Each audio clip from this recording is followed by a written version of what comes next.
జానపదుల జాతరగా పిలిచే వరంగల్ ఐనవోలు జాతరకు భక్తులు పోటెత్తుతున్నారు. నేటి నుంచి 3 రోజుల పాటు స్వామివారి జాతరగా పిలిచే బ్రహ్మోత్సవాలు అంగరంగ వైభవంగా జరగనున్నాయి. ఇక దారులన్నీ జాతర కోసమే అన్నట్లుగా లక్షల సంఖ్యలో భక్తులు మల్లికార్జున స్వామిని దర్శించుకుంటారు. పట్నాలు వేసి బోనాలు సమర్పించుకుంటారు.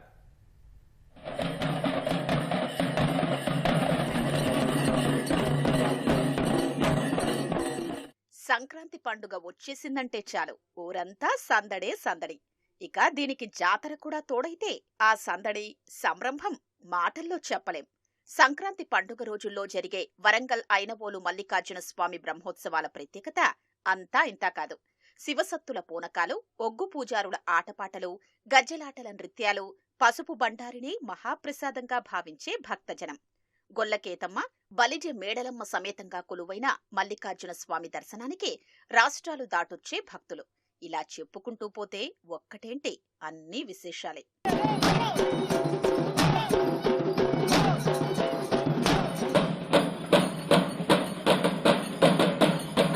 భోగి నుంచి కనుమ వరకు 3 రోజుల పాటు స్వామివారి బ్రహ్మోత్సవాలు అంగరంగ వైభవంగా జరుగుతాయి. భోగి పండుగ రోజున స్వామివారికి మహాన్యాసపూర్వక రుద్రాభిషేకం నిర్వహిస్తారు. ఈ 3 రోజుల్లోనే లక్షల సంఖ్యలో భక్తులు మల్లన్న జాతరకు పోటెత్తుతారు. 3 నెలల పాటు సాగే ఈ జాతరలో వారాంతాల్లో భక్తుల రద్దీ ఎక్కువగా ఉంటుంది. ఫిబ్రవరిలో జరిగే ఎల్లమ్మ పండుగ, మహాశివరాత్రికి జనం భారీగా తరలివస్తారు. ఉగాది పర్వదినం రోజున జాతర ముగుస్తుంది.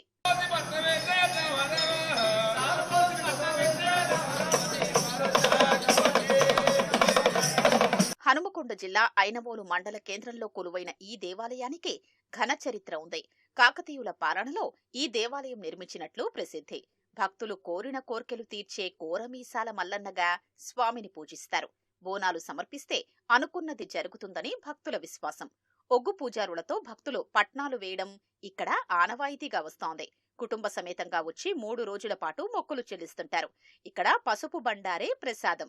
ఈ జాతరకు తెలంగాణ నుంచే కాకుండా మహారాష్ట్ర, కర్ణాటక, ఛత్తీస్గఢ్, ఆంధ్రప్రదేశ్ రాష్ట్రాల నుంచి పెద్ద సంఖ్యలో భక్తులు విచ్చేస్తారు.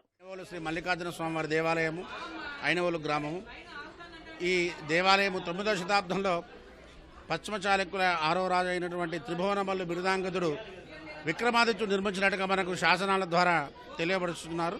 పరమశివుడు శరీరాకృతిలో ఉంటాడు. మల్లికార్జున స్వామిగా, గొల్లకేతమ్మగా మనకు గంగాదేవి, బలిజ మేడాలదేవిగా ఇక్కడ పార్వతీదేవి కొలువై ఉన్నారు గర్భాలయంలో. స్వామివారి విగ్రహాలకు ముందు మనకు నిర్విరాకార రూపంలో ఉన్నటువంటి శివలింగము కాకతీయుల చేత నిర్మించబడి ఉన్నది. అర్ధప్రాణమట్టి లింగము ఇక్కడ మనం ప్రత్యేకంగా చూడవచ్చు. గర్భాలయం వెనకాల నుండి కూడా మన ప్రదక్షిణ మార్గం ప్రత్యేకత ఈ ఆలయానికి.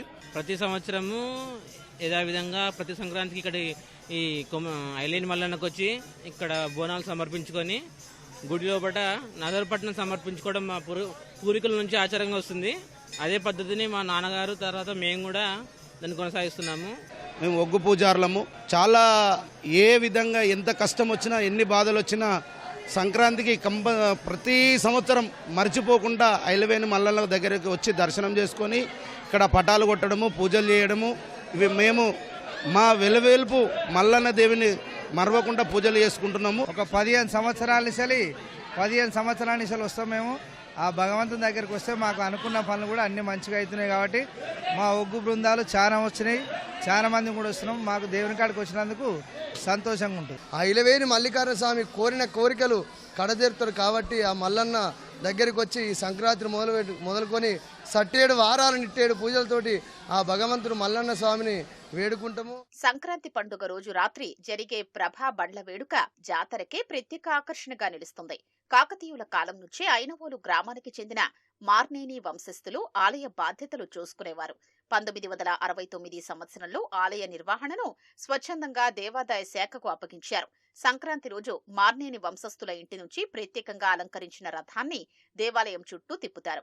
ఈ వేడుకను చూడ్డానికి చుట్టుపక్కల గ్రామాల నుంచి జనం వేల సంఖ్యలో తరలివస్తారు.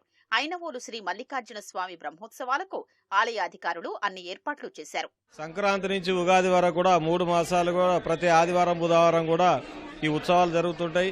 మెయిన్గా వచ్చేసి బ్రహ్మోత్సవాలు ఈ 3 రోజులు. ఈ 3 రోజులలో కూడా ఎలాంటి ఇబ్బందులు లేకుండా కూడా భక్తులకు అన్ని సదుపాయాలు ఏర్పాటు చేస్తున్నాం. ప్రత్యేకంగా క్యూ లైన్స్ ఏర్పాటు చేయడం జరిగింది, చలవ పందిళ్ళు ఏర్పాటు చేయడం జరిగింది, క్యూ లైన్లో తాగునీటి వసతి కూడా ఏర్పాటు చేయడం జరిగింది. 500 మందికి పైగా పోలీసులు జాతర భద్రతా ఏర్పాట్లలో పాల్గొంటున్నారు. 200 సీసీ కెమెరాల్ని ఏర్పాటు చేశారు. జాతరకొచ్చే భక్తుల కోసం ఆర్టీసీ ప్రత్యేక సర్వీసుల్ని నడుపుతోంది.